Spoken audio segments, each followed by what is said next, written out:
आज हम डिस्कस करेंगे E2 मैकेनिज्म। E2 मैकेनिज्म क्या होता है? E2 stand for by molecular elimination. मैं यहाँ लिखूंगा by molecular elimination reaction mechanism है ये।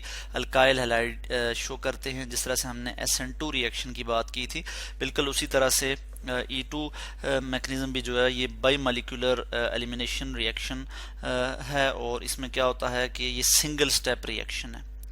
ये एक स्टेप में जो है वो प्रोसीड होता है, सिंगल स्टेप रिएक्शन होता है। और इसमें हम देखते हैं कि क्या होता है कि न्यूक्लियोफाइल जो है किस तरह से अटैक करता है और क्या प्रोडक्ट आती है। मैं यहाँ पे पहले एक अल्काइल हैलाइड लिख लेता हूँ। जैसे ही हमारे पास कार्बन है, एक और कार्बन है, इसके साथ फर्ज किया यहाँ पे ब्रोमीन जो है वो अटैच है। यहाँ पे हम लिख लेते हैं कुछ इसी तरह से, हमारे पास जो है वो रिएक्शन आ जाएगा। यहाँ पे एक हाइड्रोजन है, एक हाइड्रोजन यहाँ पे है, और यहाँ पे फर्ज किया कोई R यानी अल्काइल ग्रुप जो है वो या हाइड्रोकार्बन चेन जो है वो लगी हुई है। ठीक हो गया। अब क्या होगा इस केस में? क्या होता है कि ये जो कार्बन है जो कि डायरेक्टली हैलोजन के साथ अटैच है, इसको हम अल्फा कार्बन कहते हैं, और जो कार्बन जो है वो अल्फा कार्बन के साथ अटैच है उसको बीटा कहते हैं, यानी सेकंड कार्बन जो है ये बीटा है हमारे पास। तो न्यूक्लियोफाइल जो है वो अटैक करता है अल्फा कार्बन पे जो हाइड्रोजन एटम है, या फिर जो प्रोटॉन हम कहेंगे, यहाँ से प्रोटॉन एब्स्ट्रैक्ट करता है कुछ इस तरह से। यहाँ पे इस पे अटैक करेगा, ठीक है। और यहाँ पे क्या हो जाएगा कि ये जो प्रोटॉन है, यहाँ से प्रोटॉन निकल जाएगा, यानी हाइड्रोजन क्या करेगा, ये अपने इलेक्ट्रॉन जो है वो इधर रिलीज कर देगा। और साथ ही क्या होगा कि यहाँ से ब्रोमीन जो है वो यहाँ से ब्रोमाइड की फॉर्म में यहाँ से निकल जाएगा। और ये सारा जो प्रोसेस है ये साइमल्टेनियसली होगा, और यानी हाइड्रोजन यहाँ से रिमूव होगा जैसे ही बेस यहाँ से प्रोटॉन एब्स्ट्रैक्ट करेगा, साथ ही जो है वो हैलाइड आयन जो है वो निकल जाएगा, और ये साइमल्टेनियसली होगा। और इसका आगे मैं यहाँ पे लिख लेता हूँ कुछ इस तरह से। हमारे पास प्रोडक्ट क्या आ जाएगी, यानी मैं यहाँ पे लिख लूँगा कार्बन, फिर इसी तरह ये कार्बन, ये जब प्रोटॉन निकल जाएगा तो यहाँ पे डबल बॉन्ड आ जाएगा।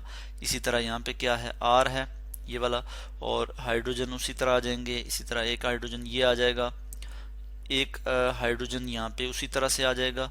चूंकि ब्रोमाइड आयन यहाँ से निकल गया है तो हम यहाँ पे लिख लेंगे प्लस Br नेगेटिव, ठीक है।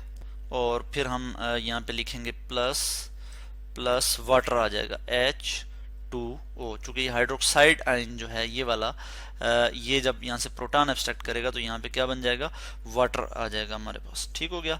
तो इस तरह से हम यहाँ पे जो है वो देखते हैं कि ये जो बाई मॉलिक्यूलर एलिमिनेशन रिएक्शन है ये सिंगल स्टेप रिएक्शन है, ठीक है। और इस केस में हमारे पास क्या आ गया जी, अल्कीन प्रिपेयर होगी। किसकी प्रिपरेशन होती है जी, अल्कीन की।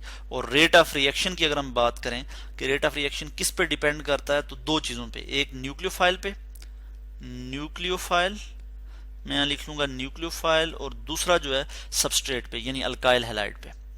सेकंड जो है वो अल्काइल हैलाइड पे जो है वो रेट ऑफ रिएक्शन डिपेंड करता है। तो मैं यहाँ लिख भी सकता हूँ कि रेट यानी रिएक्शन की जो स्पीड है, रिएक्शन किस रफ्तार से होता है, उसका क्या रेट है, वो किस पे डिपेंड करता है, डायरेक्टली प्रोपोर्शनल है किसकी कंसंट्रेशन पे, न्यूक्लियोफाइल की कंसंट्रेशन पे। तो मैं यहाँ पे लिख लूंगा न्यूक्लियोफाइल, और फिर यहाँ पे मैं लिख लूंगा न्यूक्लियोफाइल एंड अल्काइल हैलाइड। सो मैं यहाँ पे लिख लूंगा अल्काइल हैलाइड, और फिर कंसंट्रेशन के लिए हम इस तरह से स्क्वायर ब्रैकेट जो है वो यहाँ पे लगा लेते हैं।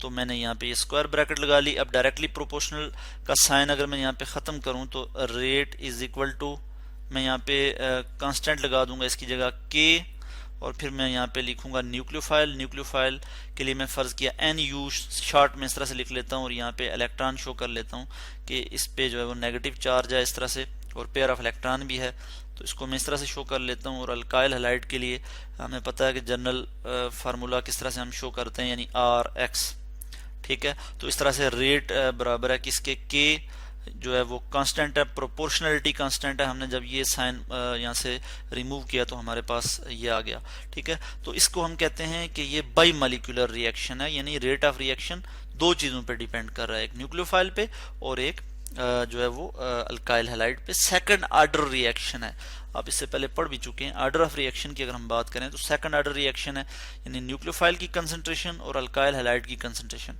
ये 1+1 इसको हम इस तरह से लिख सकते हैं 1 + 1 = 2। तो सेकंड ऑर्डर रिएक्शन है, हम इसे कहते हैं। ठीक है, अगर हम इसकी काइनेटिक स्टडी करें रिएक्शन की, कि रिएक्शन जो है वो किस तरह से प्रोसीड होता है, और जो है रिएक्शन रेट जो है वो इसका सेकंड ऑर्डर रिएक्शन है। तो इस तरह से आज हमने E2 मैकेनिज्म की बात की, जिसमें हमने देखा कि इसमें क्या होता है कि एक न्यूक्लियोफाइल इलेक्ट्रोफिलिक हाइड्रोजन पे अटैक करता है, और साथ ही जो है वो हैलाइड आयन जो है वो निकल जाता है, और हमारे पास अल्कीन की प्रिपरेशन होती है। यानी यहाँ हमारे पास जो है वो एलिमिनेटेड प्रोडक्ट आती है, जिसमें से क्या होता है, एक हाइड्रोजन यहाँ से रिमूव होता है और एक ब्रोमीन जो है वो अल्फा कार्बन से जो है वो रिमूव होता है। तो इस तरह के रिएक्शन को हम कहते हैं एलिमिनेशन रिएक्शन, और इस केस में हमने ये जो रिएक्शन देखा है ये E2 मैकेनिज्म के तहत हुआ है।